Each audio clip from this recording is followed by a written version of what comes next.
Now, joining me to discuss this is former Banyana midfielder Pinky Matjekane, who is on the show this morning. Good evening, Pinky. It's good to have you on the show. Good evening, Goodwill. Thank you so much for having me. Good evening to your listeners as well. Yeah, thank you so much. Let's start with the basic.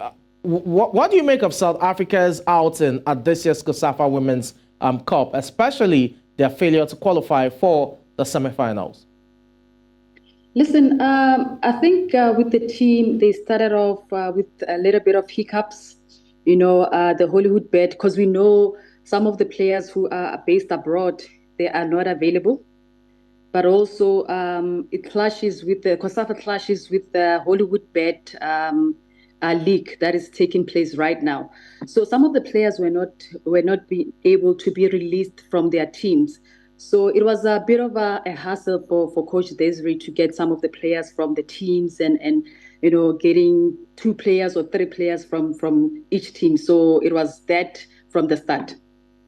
Okay, let's look at the dominance of the Banyana when it comes to Southern African football, especially the COSAFA Championship. I said earlier, out of 10 editions, this is the 11th. The last 10, South Africa have won 7. Shows you the dominance of Banyana when it comes to regional football right there. And you were once a member of this team.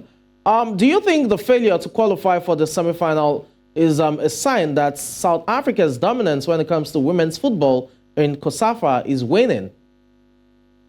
Not really. I wouldn't say that, because I remember COSAFA, what COSAFA stands for is for young upcoming players to come up and show their talent.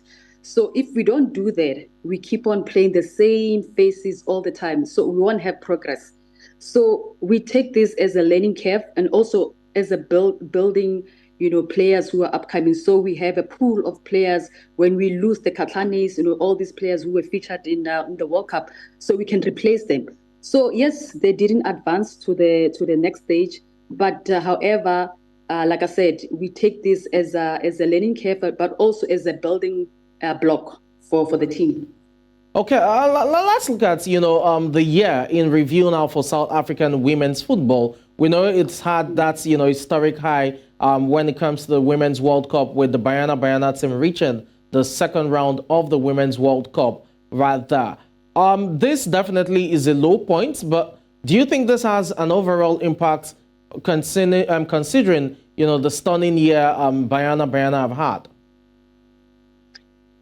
Look, when we look at the World Cup, like women's football is evolving, and we've seen how European countries, we can even beat the European countries that have a league, a proper league, where else we don't have a proper league. Holistically, I'm talking about Africa as a whole. We struggle with simple things like infrastructure, having a proper professional league where we can compete on a daily basis, where else these countries and in Europe, in US, they have players who play constantly in the most competitive leagues. So I think, that's where we need to start off, have players, leagues that are very competitive, that these players are used to playing in and out every week, so they can get used to, playing as with each other and playing and knowing each other more. Yeah. You've answered a bit of my next question. It's simply, went ahead with that response. But I would ask you the final question, which is, considering women's football, as you've said, is evolving, what are the reforms you would expect to be implemented, not just in South Africa or in COSAFA, but across Africa generally, for the women's game to be elevated further than it is at this point in time? I think let's start by grassroots. Let's identify talent, because we do have talent in Africa. But let's build systems and structures that are proper. Let's say, for example, we have under 17, under 7, under 8, under whatever. And then from there, we build, going up.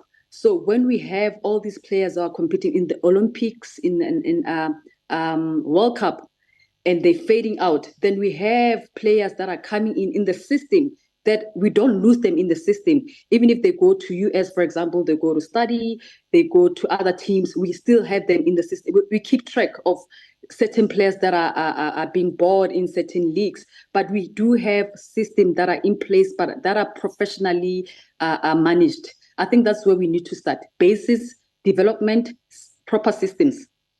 Okay, that's definitely a good step, and hopefully our football administrators across board and all regions would take some of these, reforms into consideration and implement them so that we have, further growth when it comes to women's football, not just in COSAFA, but across the continent of Africa.